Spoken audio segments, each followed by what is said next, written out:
é um conjunto para que se consiga vencer em Cristo Jesus, não é mesmo? Sem dúvida, é um apego à palavra de Deus, né? Porque como que a fé é gerada? Pelo ouvir da palavra, né? E a palavra de Deus gera fé. Qual é a vitória que vence o mundo? A nossa fé, né? Então, que mundo é esse que a Bíblia está falando que a vitória vence? Que a chave é a fé? É o mundo de pecado, não é o mundo que Deus criou, que é maravilhoso e que podemos usufruir das maravilhas da natureza, mas o mundo sobre a égide de Satanás, que é um tirano, né, que fomenta o pecado, que tenta fazer o pecado agora, mais recentemente, por força de lei, né, fomentar o pecado até por força de lei em algumas nações. Né? Então, dessa luta que estamos falando que devemos estar atentos. Né? Então, esse ânimo para vencer pela fé, fé é certeza, né? Fé não é dúvida, fé é certeza das coisas que se esperam. Eu tenho que vencer pela fé, o justo viverá pela fé. Esse é o lema da reforma, né? O justo viverá pela fé. Martinho Lutero, quando estava em Roma, pagando penitências na escadaria da Catedral de Roma, ele que se afileirava, né, para ter o acesso à palavra de Deus que estava acorrentada. Havia uma grande Bíblia no convento de Lutero e tinha que se agendar para chegar lá e poder ler a Bíblia. E quando ele leu exatamente esse texto: o justo viverá pela fé. E ele ficou com aquilo no seu subconsciente. E quando ele vai pedir esmolas em Roma, né, ele, para os pobres, né, ele está de joelhos subindo uma escada e no seu espírito vem a palavra de Deus: o justo viverá pela fé. Então ele se levanta dali para revolucionar o seu mundo, o mundo cristão. Né? E aí veio a reforma. Né? Então, o justo viverá pela fé, não importa a circunstância. E se ele voltar atrás, o meu coração, diz Deus, não se agradará dele. Né? Então, viver da fé aqui não é ter um salário de igreja, como muitos pensam. Há uma distorção tão grande por causa do vil metal que muitos usam esse viver pela fé para justificar que ele abandonou tudo. Ele abandonou o emprego, ele abandonou a garantia do sustento e disse para o seu pastor: pastor, agora eu vou viver pela fé. Vou sair pelo mundo numa Kombi evangelizando.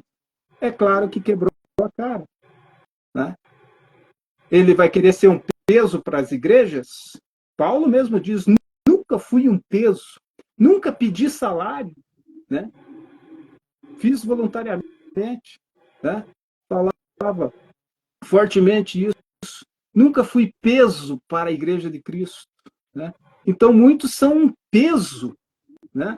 Muitos são um peso tamanho que a igreja tem que pagar até a morte de um pastor, um salário de 30, 40 mil, como eu tenho ciência que existe aqui no Paraná, para que o cidadão viva regaladamente. E muitos desses são corruptos. Muitos desses foram já destituídos, mas estão protegidos pela sinagoga de Satanás, que são as convenções. Né? Então, esse portar dignamente fala muito, e fala pela uma fé que vence o mundo. Né? E essa fé é a certeza das coisas que se esperam, a prova das coisas que se não vê. Né? Então eu preciso crer. A própria ciência, Arielson e amados, a própria ciência, a neurociência, está descobrindo que é preciso crer para ver. É verdade, pastor. Agora, sobre essas pessoas que dizem pastores, mas na verdade são lobos, né? Que usam a igreja, usaram irmãozinhos para se sobressair e eles se vangloriarem e não fazendo a obra de Deus, mas eles se satisfazerem com recursos que, em vez da obra, para a obra de Deus, fizeram para eles mesmos. Um dia a conta chega, né, pastor? Um dia a conta chega. Já é totalmente ao contrário do que nós vamos falar aqui agora sobre o sentimento de Paulo em Filipenses 2:5, né, pastor? Que a sua postura era de humildade. Em sua carta à igreja de Filipos, Paulo exorta os seguidores de Cristo a serem humildes e terem a mesma atitude demonstrada por Jesus Cristo, como um servo humilde, submisso, sereno, gentil. Totalmente ao contrário dessas pessoas que estão fazendo e que um dia a conta vai chegar, pastor Jefferson. Sem dúvida. O apóstolo Paulo ele vai condenar, ele vai avisar os irmãos de Filipe, né, de Filipos, a tomarem cuidado com os lobos, com os devoradores, com o egoísmo, né, que é na expressão que não há quem busque o que é de Cristo, mas as coisas que são de si mesmo.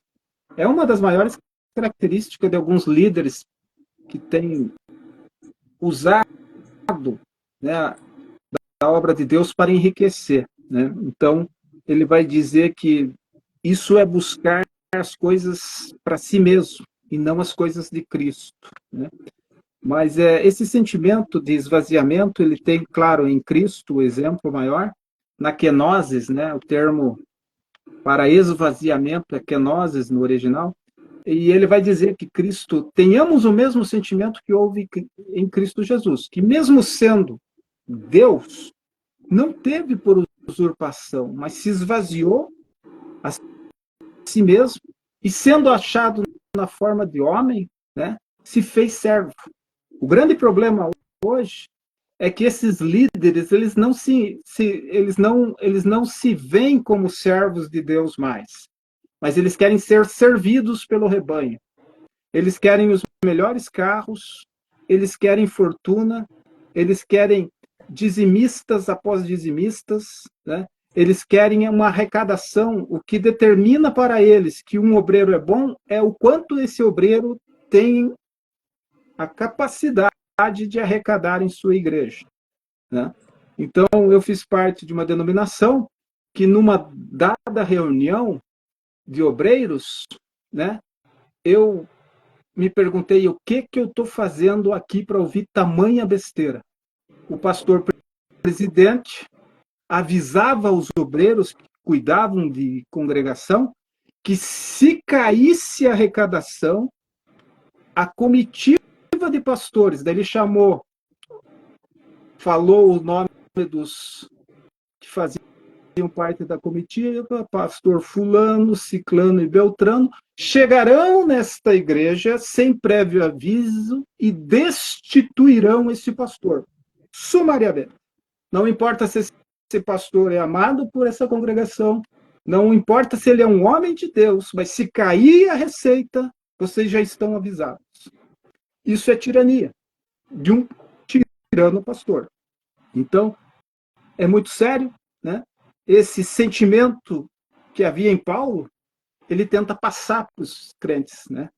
O sentimento que Paulo tinha também. Porque ele fala, ó, eu poderia me gloriar na carne. Estudei aos pés do doutor Gamaliel, judeu zeloso, doutor na lei, cidadão romano, né? Poderia, sim, me gloriar, mas considerei perda. Em outras palavras, ele vai dizer, considerei esterco para ganhar Cristo. Então não adianta toda a tua formação, daí você vai olhar para alguns pastores que fazem questão de pôr um anel de 5 quilos no dedo para dizer que eles são bacharel, doutor em teologia, né? Vão colocar terno prateado nos congressos, quase um ser interplanetário, né? Para dizer que são o foco, são o centro, mas com o coração vazio, torpe ganância, né? Vão exigir hotel 5 estrelas, vão fazer exigências e vão ser um peso para a obra, para a igreja de Cristo, né? Mas aqueles que são nécios vão pagar esses. Vão pagar. Vão ainda alimentar esses lobos. Os nécios vão apoiar o pecado. Esse que é o mais triste, né? Vão abraçar o pecador e vão dizer, não, nós vamos te acolher, né? Então esse é o mais triste, né? e Deus vai cobrar. Não só do que pratica é digno de morte, mas quem consente no pecado também é digno de morte, né? Então, o sentimento de Paulo é aquele esvaziamento, né? Que não, Jesus não teve por usurpação, né? Mas se esvaziou para morrer por nós, né? Então, ele foi achado na forma de servo. O sentimento de Paulo é esse: eu sou um servo, estou aqui para servir. Há um adágio popular que diz que quem não vive para servir, não serve para viver. No Verdade. cristianismo é bem isso. Porque quem não servir a Cristo, quem não dá glória a Deus, no fim vai morrer. Vai encontrar a morte eterna. Né? Então, os que se humilham que Deus exalta. O orgulho vai sempre preceder uma queda. Né? Então, ele vai falar desse mesmo amor, esse sentimento traz também um mesmo amor, né? Um mesmo ânimo. A alma deles era uma só. Né? Então, é esse sentimento que houve em Cristo. Paulo procura, através da sua vida também, ter esse sentimento, né? E, tipo, sem murmuração, né? Ele vai dizer, né? Fazei as